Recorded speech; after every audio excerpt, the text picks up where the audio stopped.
कक्षा 9 और 10 के मेरे प्यारे विद्यार्थियों, बहुत बहुत स्वागत है आप लोगों का आज के इस नए वीडियो में। मेरे प्यारे विद्यार्थियों, आशा करता हूं कि आप लोग वीडियो को देखने के बाद अपना नाम, क्लास और सेक्शन कमेंट बॉक्स में ज़रूर लिख रहे होंगे। प्यारे विद्यार्थियों, आइए देखते हैं कि आज क्या है नया आपके लिए। यहाँ देख सकते हैं कक्षा 9 और 10, क्लास 9 और 10 दोनों के लिए कक्षा 9 और 10, विषय हिंदी भाषा, पाठ। अगर पाठ की बात करें यहाँ पर तो पाठ है हमारा पत्र लेखन। बेटा पत्र लेखन पाठ देखेंगे, पाठ है पत्र लेखन और पत्र लेखन में भाग 2। आज हम पत्र लेखन के भाग 2 की बात करने के लिए आपके सामने उपस्थित हैं। मेरे प्यारे विद्यार्थियों, पत्र लेखन भाग 1 में आपने देखा कि क्या अर्थ है पत्र का, क्या मतलब है पत्र का और क्या महत्व है, what the importance of letter writing.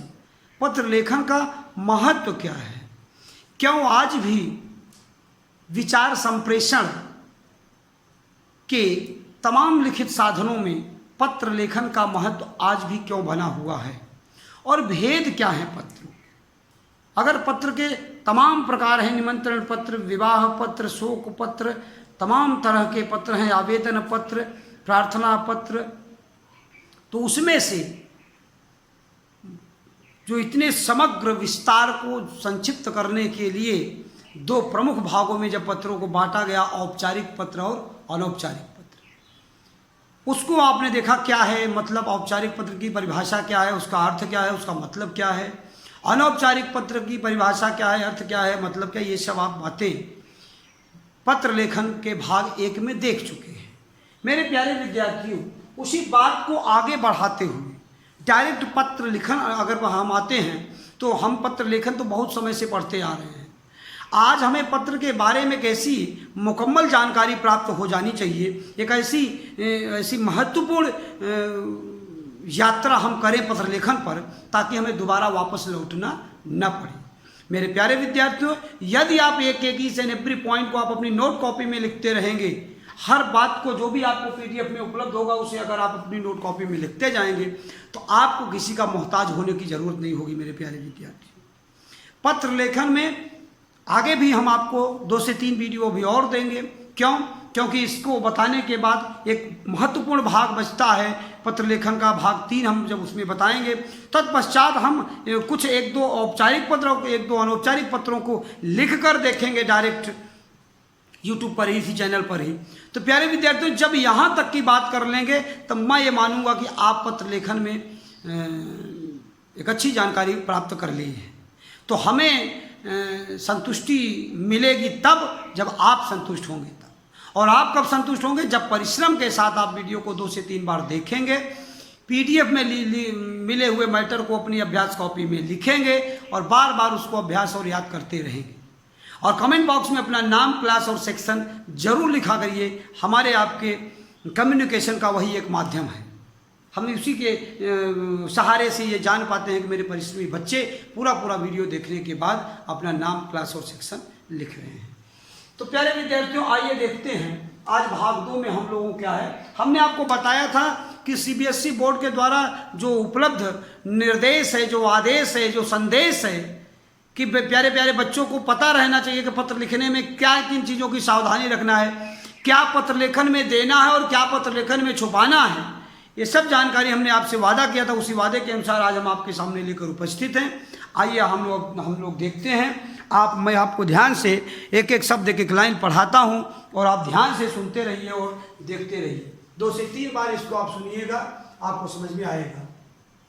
यहाँ लिखा हुआ कि बोर्ड के निर्देशानुसार, बोर्ड बोले तो CBSE बोर्ड के निर्देशानुसार, तो बोर्ड के निर्देशानुसार परीक्षा में परीक्षार्थी को, परीक्षार्थी माने जो एग्जामिनेशन हॉल में परीक्षा में जो परीक्षार्थी जो परीक्षा दे रहा है को, अब देखिए, अब अगर ये बात करें बोर्ड के निर्देशानुसार तो सारी चीजें, सारा अध्ययन अध्यापन अकॉर्डिंग टू एग्जामिनेशन और अकॉर्डिंग टू बोर्ड एग्जामिनेशन या बोर्ड नहीं है।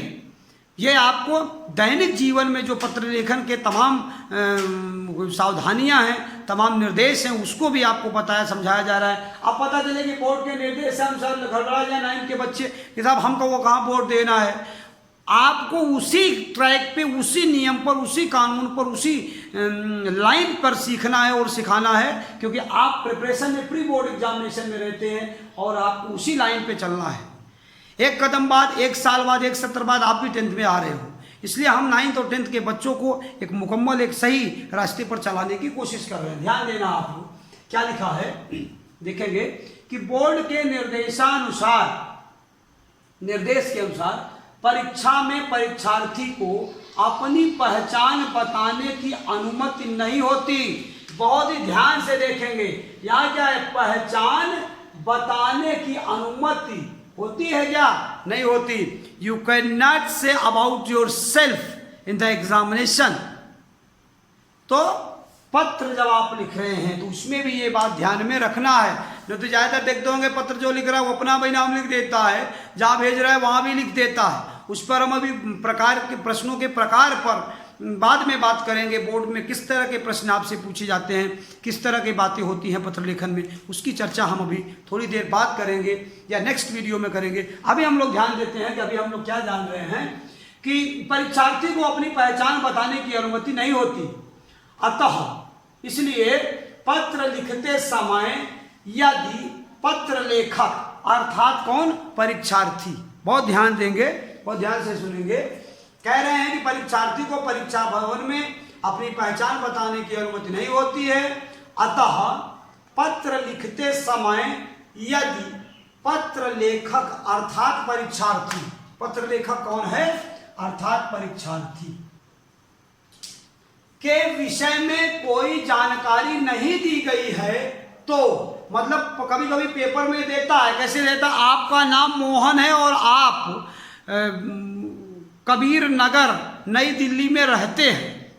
अगर इतना निर्देश पत्र के प्रश्न में दिया है तब तो आप उस निर्देश का पालन करेंगे। और अगर नहीं दिया है, क्या कह रहा है, विषय में कोई जानकारी अगर नहीं दी गई है तो भेजने वाले के पते के स्थान पर, तो पत्र जो भेज रहा है, अगर भेजने वाले का पता कभी कभी देता है कि आपका नाम रमेश है, आप न्याय नगर मोहनगंज लखनऊ में रहते हैं। अब आपसे कह रहा है कि आप जो है बैंक प्रबंधक या जिला थाना अध्यक्ष या जिलाधिकारी या किसी को पत्र लिखने को निर्देशित कर सकता है, या पुस्तक विक्रेता को लिखिए, आप रमेश हैं, आप लक्ष्मी नगर मोहल्ले में रहते हैं नई दिल्ली में, आप अपने इस पते पर लिखिए। वो तो ठीक है, तब तो आप लिख सकते हैं। अदरवाइज अगर पत्र में, प्रश्न में नहीं दिया है, लिखने वाले परीक्षार्थी या पत्र लेखक के बारे में कोई जानकारी अगर नहीं दी गई है, तो भेजने वाले के पते के स्थान पर क्या लिखा जाएगा, परीक्षा भवन लिखा जाएगा। हाँ, परीक्षा भवन लिखा जाना चाहिए, अन्यथा दी गई सूचना का प्रयोग करें। अगर कोई सूचना पत्र लेखन के का जो प्रश्न है, जो प्रश्न संख्या होती है, अगर वहाँ पर दिया है कि आपका ये नाम है, आपको आपका ये पता है, एक लड़का है जिसका नाम ये है और उसका ये एड्रेस है, ये पता है, वो लिखेगा पत्र, तो वो जानकारियाँ आप दे सकते हैं। लेकिन अगर नहीं दिया है, परीक्षार्थी के संबंध में कोई जानकारी अगर नहीं दी गई है, तो भेजने वाले के स्थान पर परीक्षा भवन लिखा जाना चाहिए। अन्यथा की स्थिति में आप दी गई सूचना का प्रयोग कर सकते हैं। मेरे प्यारे विद्यार्थियों, मैं आशा करता हूं कि ये जो नया बिंदु आपको मैं समझा रहा हूं, बता रहा हूं, कक्षा 9 और 10 दोनों कक्षा के विद्यार्थी मेरे समझ रहे होंगे। आइए आगे देखते हैं, आगे ध्यान देंगे। यहाँ पर कुछ स्टार्स बने, महत्वपूर्ण पॉइंट हैं, महत्वपूर्ण बिंदु हैं।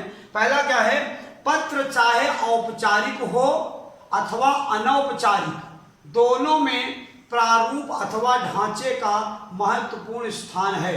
ध्यान देंगे, क्या कह रहे हैं कि पत्र चाहे औपचारिक हो, पत्र चाहे औपचारिक हो, चाहे पत्र क्या हो, औपचारिक हो, ध्यान देंगे, चाहे पत्र औपचारिक हो अथवा अनौपचारिक हो, दोनों में ही क्या होता है, दोनों में प्रारूप अथवा ढांचे का महत्वपूर्ण स्थान होता है। किस फ्रेमवर्क में लेटर को लिखना है, ये प्रारूप इसको कहते हैं, स्वरूप कहते हैं, मॉड्यूल कहते हैं, मॉडल कहते हैं। किस निर्देश में पत्र कहाँ से शुरू करना है, उसका मिडिल क्या रखना है, उसका एंडिंग कैसे करनी है, इसी को कहते हैं क्या, इसी को कहते हैं ढांचा, स्ट्रक्चर। इसको स्ट्रक्चर बोलते हैं। ये है ढांचा। पत्र का प्रकार जो है, जो ढांचा है वो क्या है, आपको ध्यान देना है। ये कह रहे हैं कि पत्र चाहे औपचारिक हो अथवा अनौपचारिक, दोनों में प्रारूप अथवा ढांचे का महत्वपूर्ण स्थान है। प्रारूप अथवा ढांचे का क्या है, महत्वपूर्ण स्थान है। इन्हीं में रखकर पत्रों को प्रस्तुत किया जाना चाहिए। बहुत ही ध्यान से समझेंगे मेरे प्यारे विद्यार्थियों। कक्षा में लिख रहे हो, कक्षा के बाहर लिख रहे हो, नोट कॉपी में लिख रहे हो, बाहर किसी पब्लिक प्लेस पे लिख रहे हो, कहीं भी किसी को भी पत्र लिख रहे हो, तो आपको ये बात का ध्यान रहना चाहिए कि इन्हीं में रखकर पत्रों को प्रस्तुत किया जाए। किसमें रखकर? दोनों में प्रारूप अथवा ढांचे का महत्वपूर्ण स्थान होता है। पत्र का जो प्रारूप होगा, जो स्ट्रक्चर होगा, उसी में रखकर आपको पत्र लिखना है। अदरवाइज क्या होगा, अन्यथा की स्थिति में आप पत्र लिख के दे दिए और प्रबंधक को पत्र लिख रहे हैं, किसको, शाखा प्रबंधक, स्टेट बैंक ऑफ इंडिया शाखा प्रबंधक को लिख रहे हैं, और पत्र आप लिख रहे कैसे, जैसे पिताजी को लिखना है। वो समझ जाएगा कि ये आदमी जो है ये जानता नहीं पत्र लिखना, ये लेटर लिखना नहीं जानता। इसलिए बहुत ध्यान से उस प्रारूप को आपको जानना है, दोनों के, किसके, औपचारिक के भी और अनौपचारिक के भी। आगे देखते हैं पत्र के प्रमुख 3 भाग, 3 काइंड्स ऑफ लेटर। पत्र के 3 महत्वपूर्ण भाग हैं। पहला भाग क्या है, शीर्ष भाग। पहले भाग को क्या कह रहे हैं, पहला है शीर्ष भाग, दूसरा है मुख्य भाग और तीसरा है अधोभाग। अधोभाग का मतलब, अधो माने नीचे का भाग, शीर्ष माने ऊपर का भाग, और मुख्य मध्य भाग माने बीच का भाग। तो ये रहा मुख्य मध्य भाग। आप देख सकते हैं यहाँ कह रहे हैं शीर्ष भाग अर्थात पत्र के ऊपरी स्ट्रक्चर क्या है, पत्र का मुख्य भाग क्या है और अधोभाग क्या है। आइए औपचारिक और अनौपचारिक दोनों के परिप्रेक्ष्य में, दोनों के संबंध में इन पत्र के तीनों भागों को समझने की कोशिश करते हैं, ताकि हमारा पत्र बहुत ही श्रेष्ठ और सुंदर बन सके। आइए देखते हैं क्या कहते हैं। यहाँ देख सकते हैं प्यारे बच्चों, पहला है शीर्ष भाग। आइए समझते हैं क्या है शीर्ष भाग। ये है मुख्य भाग और ये है अधोभाग। तो सबसे पहले शीर्ष भाग को समझते हैं। कह रहे हैं अनौपचारिक पत्रों के शीर्ष भाग में, अनौपचारिक पत्र पिताजी को लिख रहे हो, माता जी को, बेटा अपने पिता को लिख रहा है या पिता बेटे को लिख रहा है, बेटी पिता को लिख रही है या पिता बेटी को लिख रहा है, माँ को पत्र लिखना, भाई को पत्र लिखना, और किसी को, मित्र को पत्र लिखना, अपने संबंधियों को, चाचा बुआ दादा दादी किसी को पत्र लिखना, बड़े भाई बड़ी बहन को पत्र लिखना, ये सारे के सारे पत्र अनौपचारिक पत्रों में आ जाते हैं। अगर कोई आपसे पूछता है कि एक मित्र दूसरे मित्र को अगर पत्र लिख रहा है तो पत्र का कौन सा प्रकार होगा, तो वो कौन सा प्रकार होगा, वो अनौपचारिक पत्र का प्रकार होगा। अगर बच्चा अपने पिता को पत्र लिख रहा है, अनौपचारिक पत्र है। पिता अपने पुत्र को लिख रहा है, अनौपचारिक पत्र है। कोई छात्र अपनी सहेली को लिख रही है, अनौपचारिक पत्र का प्रकार है। बहुत बात अच्छे से समझने की कोशिश। क्या कह रहे हैं कि अनौपचारिक पत्रों के शीर्ष भाग में और सबसे ऊपर के भाग में, पत्र के सबसे ऊपर के भाग में प्रेषक का पता, दिनांक और संबोधन वाक्य और प्रशस्ति आते हैं। ध्यान देना क्या क्या कह रहे हैं। अनौपचारिक पत्रों के शीर्ष भाग में प्रेषक का पता, दिनांक, संबोधन वाक्य और प्रशस्ति आते हैं। जबकि की स्थिति में देखिए, औपचारिक पत्रों के शीर्ष भाग में बाईं ओर, ये देखिए बाईं ओर पत्र प्रेषक, प्रेषक का अर्थ है प्राप्त करने वाला। प्रेषक और प्रेषक में अंतर समझिए। मैं पत्र लिख रहा हूं तो मैं हूं प्रेषक, प्रेषक भेजने वाला हूं, लेकिन जो पत्र पाएगा वो होगा प्रेषक। यहाँ क्या लिखा हुआ है, प्रेषक। प्रेषक है जिसको पत्र मिलने वाला है। तो यहाँ ध्यान दीजिएगा, औपचारिक पत्रों के, अनौपचारिक की बात हो गई, औपचारिक पत्रों के शीर्ष भाग में, मतलब सबसे ऊपर के भाग में बाईं ओर, मतलब ये लेफ्ट साइड, बाईं ओर पत्र प्रेषक या प्राप्तकर्ता, ब्रैकेट में हमने प्राप्तकर्ता लिख दिया था ताकि आप बहुत अच्छे से समझ पाइए। तो प्रेषक या प्राप्तकर्ता का पता वह पद आदि होता है। पद का मतलब है कि थानाध्यक्ष को लिख रहे हो, कि पुस्तक विक्रेता को लिख रहे हो, प्रकाशक को लिख रहे हो, प्रधानाचार्य को लिख रहे हो, किसको लिख रहे हो, खेल टीचर को लिख रहे हो। तो ये बात है कि पद और पता दोनों होता है किससे, पत्र के बाईं ओर सबसे ऊपर शीर्ष भाग में। कैसे पत्र के? औपचारिक पत्र के। और अनौपचारिक के शीर्ष भाग में क्या होता है? प्रेषक का, भेजने वाले का नाम पता होता है। ध्यान रखना, यदि आप थानाध्यक्ष, जिलाधिकारी को या प्रधानाचार्य को पत्र लिख रहे हो तो बाईं ओर सबसे ऊपर आपके बारे में कुछ नहीं रहेगा, उन्हीं का नाम पता और पद रहता है, संबोधन वाक्य रहता है। और अगर आप पिताजी को, भाई जी को, किसी को भी लिख रहे हो तो यहाँ पर आप सबसे पहले अपना नाम पता लिख सकते हैं। इन बातों को बहुत अच्छे से 2 से 3 बार आप पढ़िएगा और सुनिएगा ध्यान से, इसको जानते रहिएगा। इसमें आपको किसी भी प्रकार का डाउट या कंफ्यूजन नहीं होना चाहिए। लिखा जाता है, तथा प्रेषक अपना नाम नीचे स्वनिर्देश के बाद लिखता है। कैसे पत्रों में? प्रेषक अपना नाम व पता नीचे निर्देशित स्वनिर्देश के बाद लिखता है। कैसे पत्रों में? औपचारिक पत्रों में। औपचारिक पत्रों में प्रेषक का नाम सबसे ऊपर बाईं ओर और प्रेषक का नाम सबसे नीचे बाईं ओर। कहां? स्वनिर्देश के बाद। मुख्य मध्य भाग में पत्र के दोनों ही प्रकार के, मतलब औपचारिक और अनौपचारिक दोनों ही पत्रों का कोई ना कोई मिडिल भाग होता होगा। क्या होता है मध्य भाग में, उस बात को समझने की कोशिश करते हैं। यहाँ कह रहे हैं कि मुख्य मध्य भाग दोनों ही प्रकार के पत्रों के मुख्य मध्य भाग में पत्र का संदेश अथवा कथ्य रहता है। What is the message of letter? पत्र आप क्यों लिख रहे हो, क्या संदेश है पत्र का, पत्र लिखने का उद्देश्य क्या है, ये सारी की सारी बातें पत्रों के मध्य भाग में होता है। यहाँ पर देख सकते हैं मुख्य मध्य भाग में दोनों ही प्रकार के पत्रों के मुख्य मध्य भाग में पत्र का संदेश अथवा कथ्य रहता है। संदेश अथवा कथ्य रहता है औपचारिक पत्रों के मुख्य मध्य भाग में। इस बात को आप समझते रहिएगा। कभी कभी ये मुख्य मध्य भाग के को 2 पैराग्राफ में लिखा जाता है। स्टार्टिंग होती है मुख्य मध्य भाग को 2 पैराग्राफ में, देन अधोभाग का नंबर आता है। दोनों ही प्रकार के पत्रों के अधोभाग में क्या रहता है, अधोभाग में किस बात की जानकारी देनी होती है, क्या सावधानी रखनी है, आइए उसको समझते हैं। क्योंकि पत्रों के 3 प्रमुख भाग में सबसे अंत के अधोभाग की चर्चा हम यहाँ करते हैं। आप देख सकते हैं क्या लिखा हुआ है कि पत्र के इस भाग में मतलब किस भाग में? अधोभाग में। क्या कह रहे हैं कि पत्र के इस भाग में अपना नाम व हस्ताक्षर लिखा जाता है। अपना माने किसका? यहाँ लिखा है अपना नाम व हस्ताक्षर। अपना माने प्रेषक, प्रेषक या लेखक। पत्र का जो लेखक है, यहाँ ध्यान देना मेरे प्यारे विद्यार्थियों, कह रहे हैं कि पत्र के इस भाग में अपना नाम व हस्ताक्षर लिखा जाता है। अपना माने प्रेषक का नाम व हस्ताक्षर या लेखक का नाम व हस्ताक्षर लिखा जाता है। कहाँ? अधोभाग में, पत्र के अधोभाग में। अब हम लोग इंपॉर्टेंट पॉइंट को ध्यान देंगे। तीनों बातों को, तीनों भाग को, पत्र के प्रमुख 3 भाग को हम समझ गए, जिसमें है शीर्ष भाग, मुख्य मध्य भाग और अधोभाग। आइए बात देखते हैं ध्यान देने की क्या है। यहाँ पर एक महत्वपूर्ण बिंदु आपके लिए और दिया गया है, वो क्या है?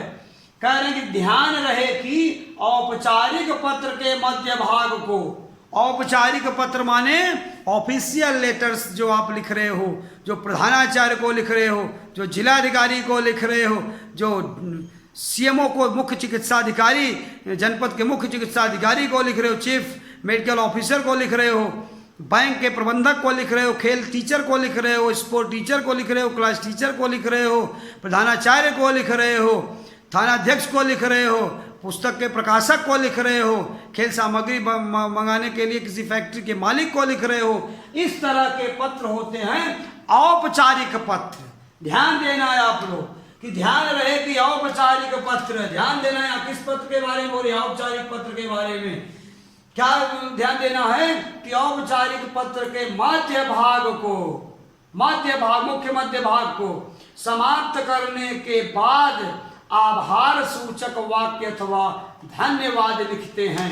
जैसे आपने पत्र आप लिखते हुए चले आए, यहाँ पर आप पत्र मुख्य मध्य भाग समाप्त हुआ, तो समाप्त तो क्या कर रहे हैं, मुख्य मध्य भाग को समाप्त करने के बाद जैसे मुख्य मध्य भाग समाप्त होगा वहीं से अधो भाग में भी आप नहीं आएंगे। इट मीन्स अधो भाग से पहले ही स धन्यवाद जैसा संबोधक चिन्ह, धन्यवाद जैसा संबोधक चिन्ह आप जरूर लिखेंगे, लिखते हैं। और उसके बाद ही स्वनिर्देश लिखा जाता है। स्वनिर्देश कब लिखा जाएगा? मैं आशा करता हूं कि आप बातों को समझ रहे होंगे। यहाँ ध्यान देने की बात ये कह रहे हैं कि अगर आप मान लीजिए औपचारिक पत्र लिख रहे हैं, ऑफिशियल लेटर लिख रहे हैं, तो लेटर का जो है सबसे शीर्ष भाग आपने लिख लिया, स्ट्रक्चर बनाते हुए चले आए, मुख्य मध्य भाग में आए, मुख्य मध्य भाग को 2 पैराग्राफ आपने समाप्त किया। आपने एक में आपने जानकारी दी अपने बारे में, उनकी जानकारी हालचाल किया, दूसरा मुख्य बिंदु बनाकर अतः करके आप लिख चुके हैं। तत्पश्चात आपको धन्यवाद पहले लिखेंगे, वो भी संबोधक का चिन्ह बनाते हुए। उसके बाद आप आएंगे कहाँ? आभार सूचक वाक्य धन्यवाद लिखने के बाद आप स्वनिर्देश में आएंगे। फिर नीचे वहाँ पर अपने बारे में अपना नाम, पता, हस्ताक्षर जो भी लिखना होगा उसको आप लिखेंगे। मेरे प्यारे विद्यार्थियों, इसके बाद थोड़े समय के बाद नेक्स्ट वीडियो में जब हम आपके सामने आएंगे तो आप यहाँ देख सकते हैं किताब में अपनी, यहाँ पर लिखा है पत्र आरंभ, क्या लिखा है? पत्र आरंभ और समाप्त करने की औपचारिक तालिका। इस औपचारिक तालिका को हम लोग अपनी अभ्यास कॉपी में बनाएंगे और इस औपचारिक तालिका को हम बनाकर आपको समझाएंगे पत्र लेखन के भाग 3 के वीडियो में।